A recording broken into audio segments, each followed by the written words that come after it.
Welcome in. It's the MMQB podcast with Albert Breer, YouTube edition. We're live. It is August 21st. We're a little less than 3 weeks out from the start of the NFL season. We're going to be back doing this again weekly when the season starts, like we did last year. I believe every Tuesday. My producer, Will Pyle, shout out to Will for getting in here on short notice. We wanted to put one together for you guys ahead of the season. To get you guys ready for the season, go over some news items, and then I'm going to answer all of your questions. If you guys hang with me, we're going to hit the 5 news items, and we are going to get to every question that you guys could have over the course of the next hour or so, or half hour or so. And we're going to start with news topic number 1. Again, you guys who were here last year know how this works. We'll go through the top 5 news topics of the day, and then we'll get to your questions. My news topic number 1 for the day, it's what everybody's talking about now, the helmet rule, the way it's being applied, a lot of the bitching and moaning we've heard about it, both on the part of fans, coaches, players, and thanks to Pro Football Talk's Michael David Smith, we do have some numbers on it now. There have been 33 preseason games played. That's 2 preseason games for every team. The Ravens and Bears have played 3, and there have been 51 helmet rule calls, 43 on the defense, 8 on the offense. The competition committee will have a conference call on Wednesday to discuss this. Chris Mortensen on ESPN reported yesterday that they plan on putting another instructional video out to try to help players and coaches better understand what they're looking for. I think we always knew this was going to be a mess. I don't think this is any surprise. I think we knew that the preseason there was going to be feeling out. I think we knew over the first month of the season there was going to be feeling out on what they're going to call and what they're not going to call. The feedback I've gotten consistently from coaches is that this doesn't change the way they teach one bit. Okay, so I don't think any coach was teaching his players to spear. I don't think any coach was teaching his players to lead with his head. I think the problem with this is that it encompasses so many things that can be considered incidental. And what the league's trying to do is the league's trying to say, okay, we're going to take the black and white out of. We're going to take we're going to take the judgment out of it. We're going to take the gray area out of it. We're going to make it black and white. We don't care if it's incidental or not, which is why you're seeing some of the calls that you're seeing out there. And I tend to think that after that feeling out period, and again, officials have to learn how to call it. Things happen so fast at field level. It's hard to make heads or tails of anything. And so officiating an NFL game is hard enough. It's even more difficult when you're going through rules changes every year like these guys are. And so I think that there's, certainly the acclimation period going on now. I think that's going to continue into the regular season. My feeling is this is going to become like holding. You could call offensive holding, defensive holding on almost every play. In fact, some teams strategically use holding. If you go back to the Seahawks, the way that they were built, the Legion of Boom, the way Pete Carroll and his coaches teach, part of it is you can get away with a little grabbing if you do it on every play. They're not going to call all of it. And so I think that there's going to be a feeling out period where we're going to figure out where that line is. I don't think the helmet rule is going away. The NFL's never gone backwards on one of these things that relate to head injuries. I don't think they're going to start now. There's too much liability for the teams, the league, the owners. It just hasn't happened. We haven't seen them go backwards on any of these things in the past, and so I don't think that the rule is going to come out. I do think the way that it's enforced is going to be the big question going forward, and so that piece of it, I think, is where the feeling out is going to be, is how is this thing enforced. Okay, news topic number 2.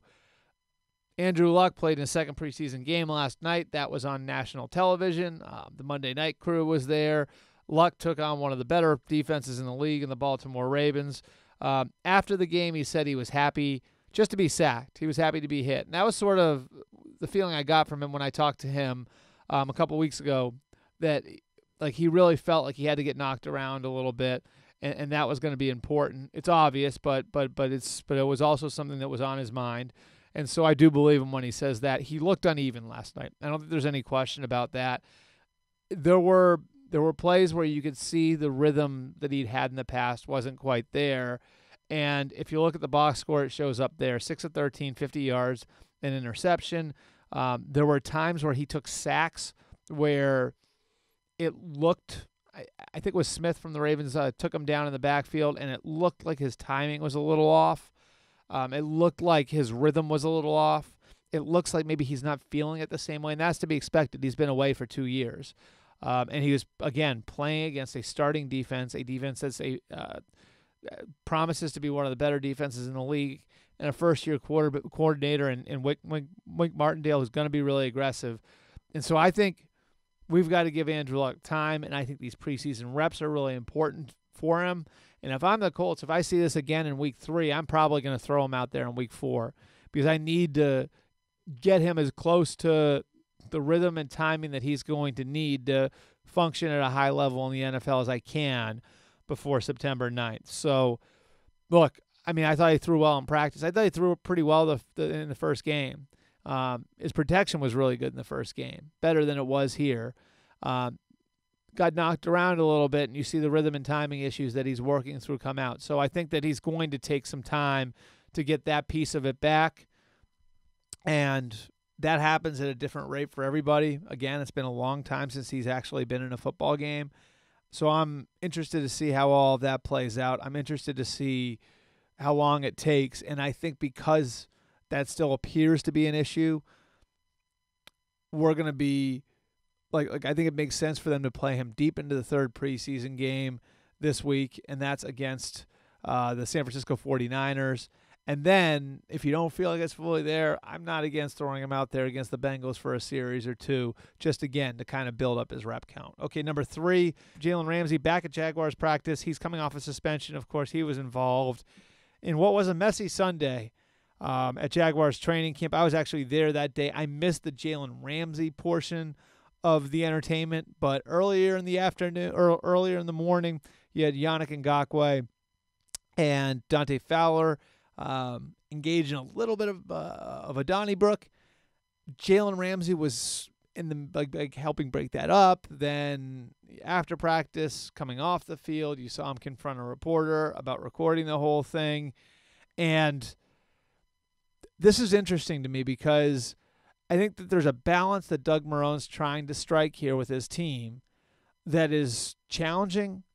I think he's right to try to do it this way, but I think it's challenging to strike this balance. On one end, you got a coach who believes in old school principles, and we've seen that from them. We've seen the up downs, the gassers, all the different things. I mean, it wasn't a Junction Boys camp last year, but it was as close as you're going to get to it in 2018 in the NFL, and we've seen a lot of those same things this year. He believes in that stuff. He subscribes to it. He thinks that that's sort of the basis of what the Jaguars are going to be. That's how he's going to instill discipline in them. On the flip side, he wants those guys to be himself. And he said this to me, when I talked to him after the practice. It was very important for him to let these guys' personalities show. And we've seen a lot of that over the course of the last 7 or 8 months, since they played in the AFC Championship game. Guys are bigger stars now because they made that playoff run. More people are paying attention to the Jaguars. And so we've seen some of those personalities come out. And so I think he is trying to strike the balance between being a hard-nosed, disciplined group and being a group where guys aren't afraid to speak their minds, guys aren't afraid to be themselves. It's a tough balance to strike. And I think suspending Jalen Ramsey is walking that line, is trying to walk that line. And, we've heard Ramsey say some stuff and I think it's entertaining. I'm never going to tell any of these guys to shut up.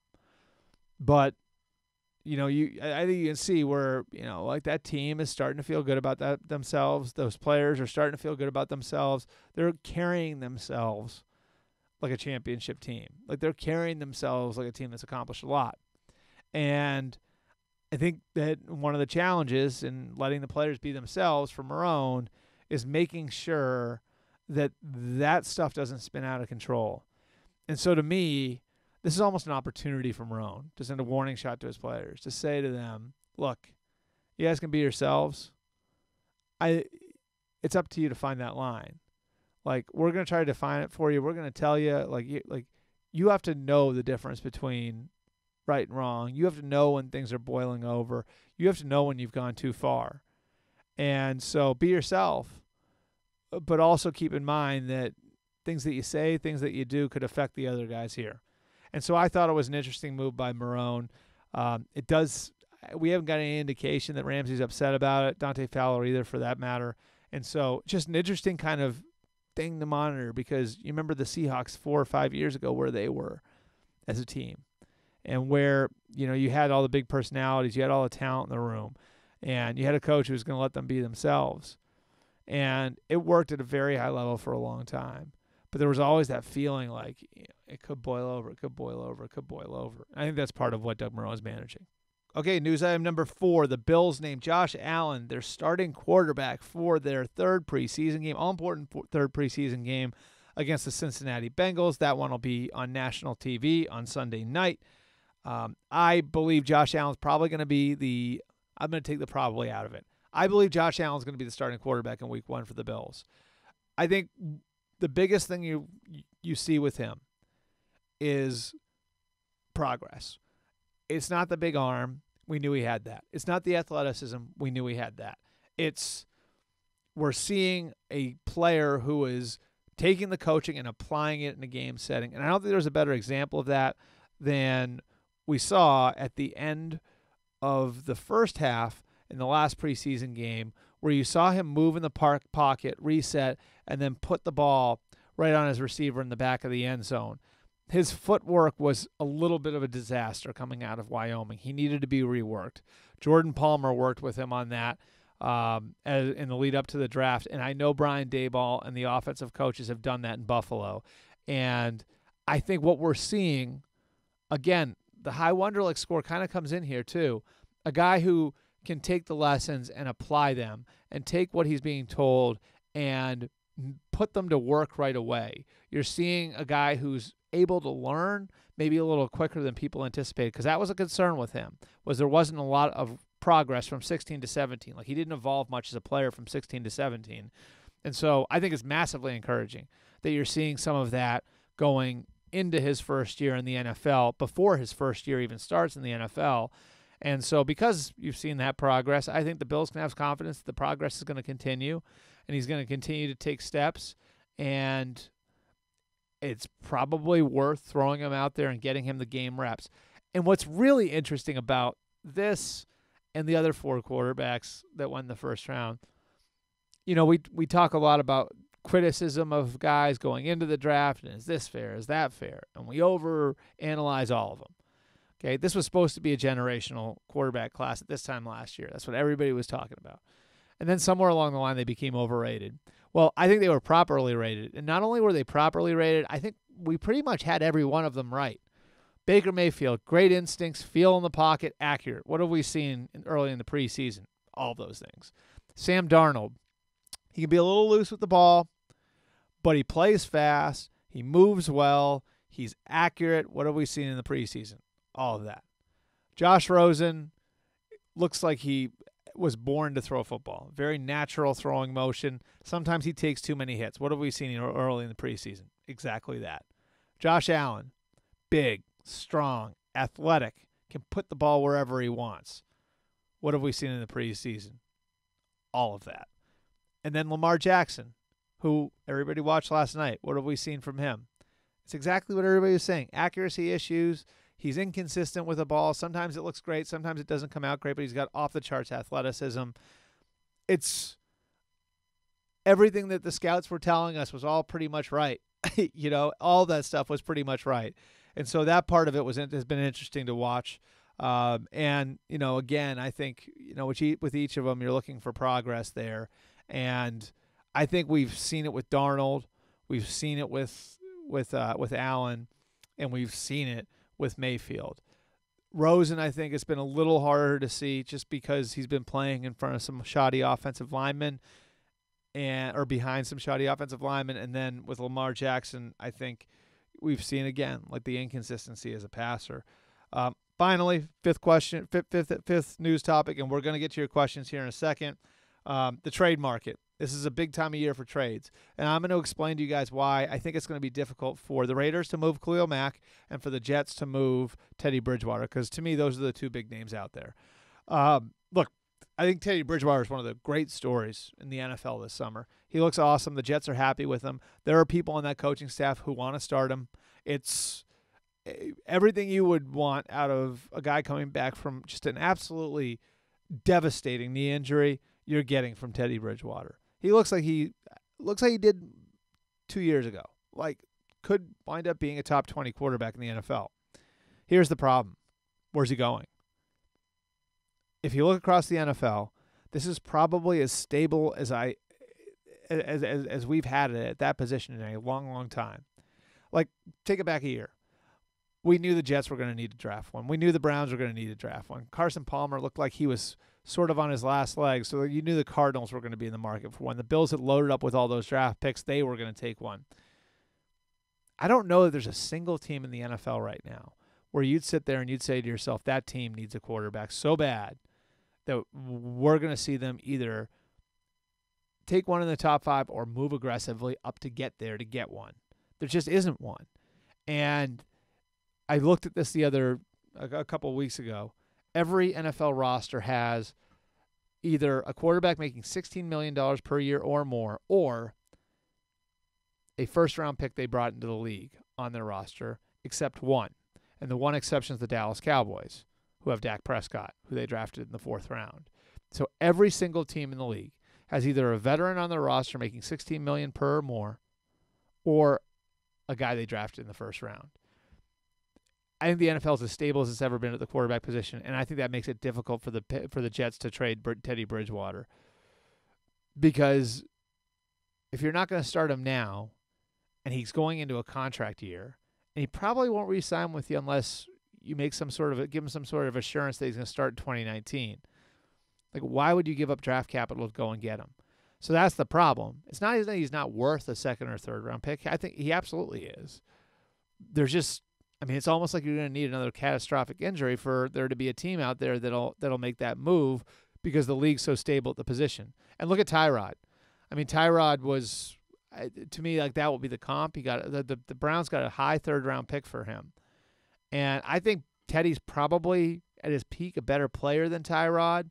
He's making less money than Tyrod, but Tyrod was traded in March when there were a lot more open spots.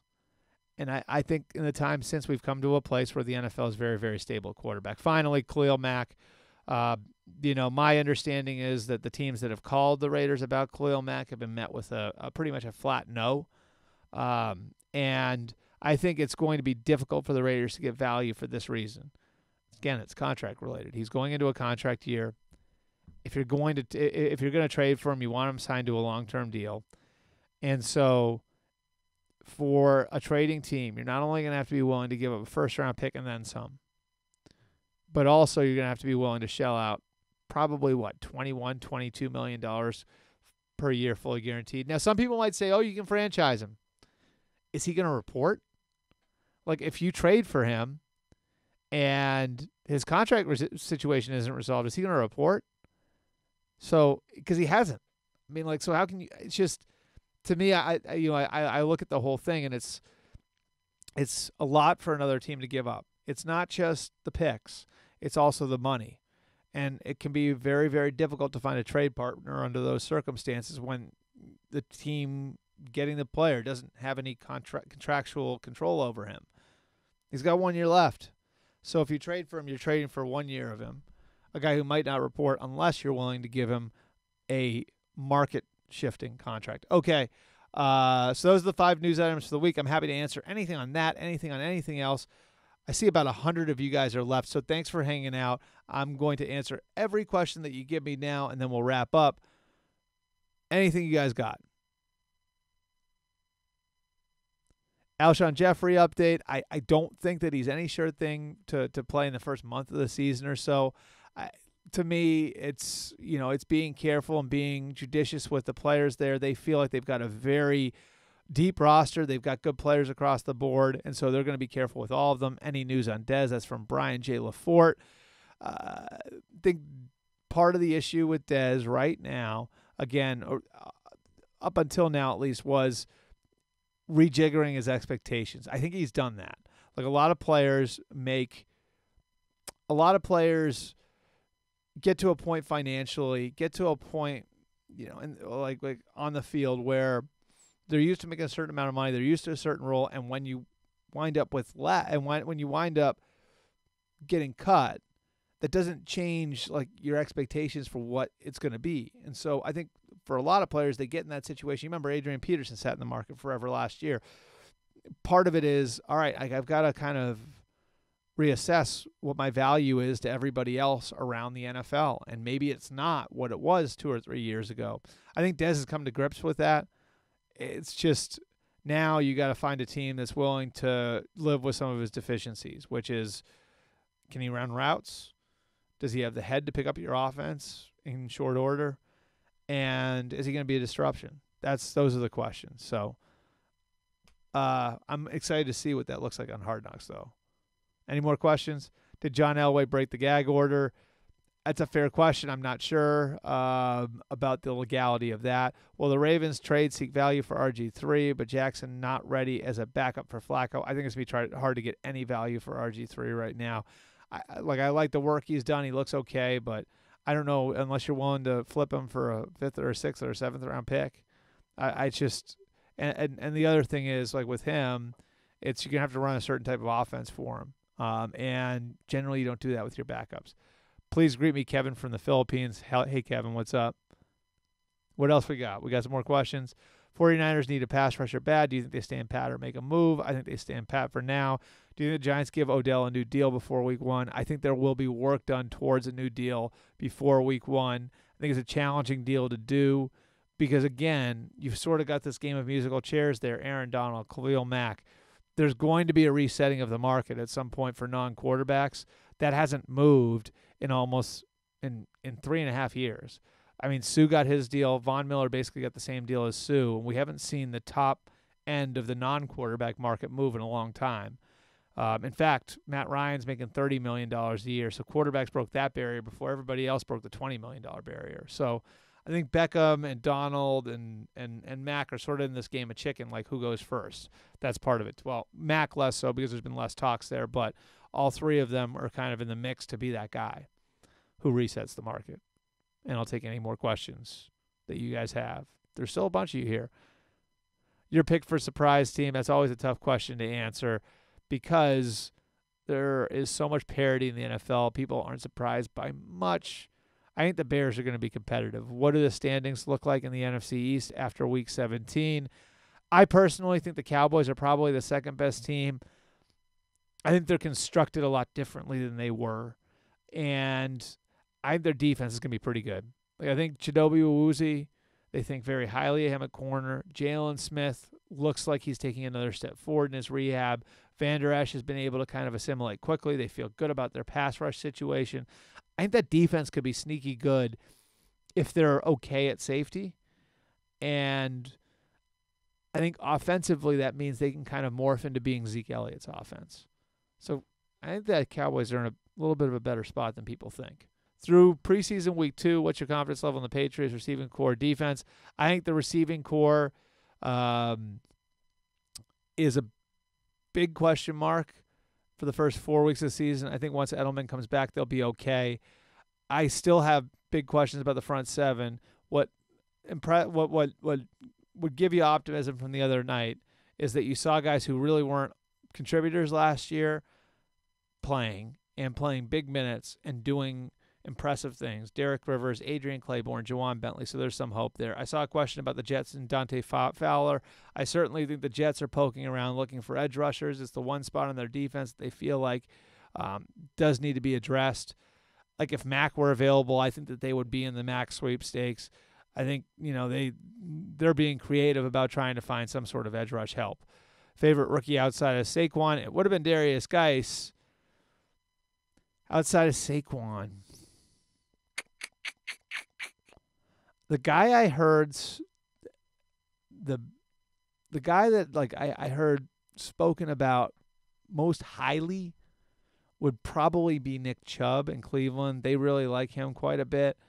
And I think if you want a sleeper, look at Naheem Hines in Indianapolis. They're going to use him in like sort of that Corey Clement, Darren Sproles role in that offense. And they, similar to how Frank Reich used those guys in Philadelphia. So Hines could be an interesting player. I like Ronald Jones out of USC. I do too. I think Jones is going to be a really good player. Peyton Barber's done a nice job in Tampa, so he may have a hard time getting a ton of carries. Kevin White cut. maybe. Mitch for real. I think he's got the right coach. Do they think the Bears make a move for an edge rusher? No. Edge rushers are hard to find. You're not going to find a great one right now.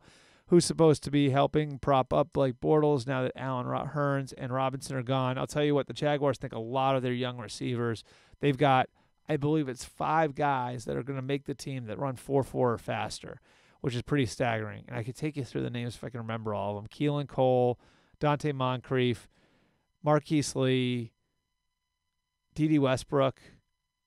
Somebody help me here. That's 4 of them. Do you think Darnold will start week 1? Yes, I think Darnold will start week 1. Where does Dez land? I think Cleveland's still in play. I mean, but, it's just sort of rides on what happens with Josh Gordon.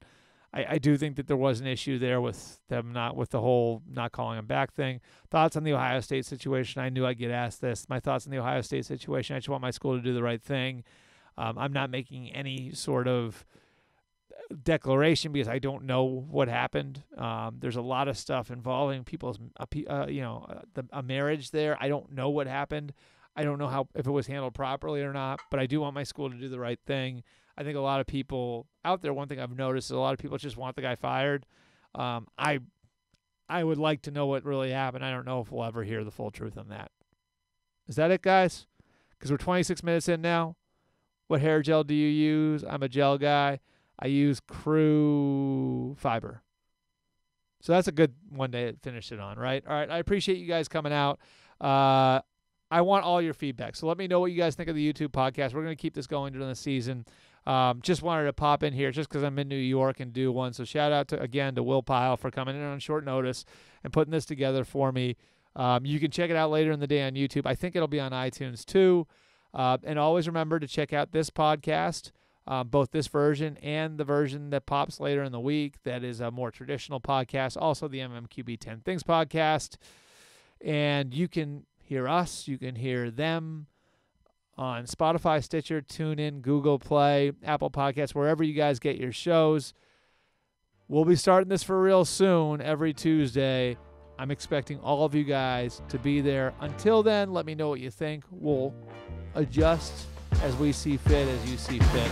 Appreciate you guys coming.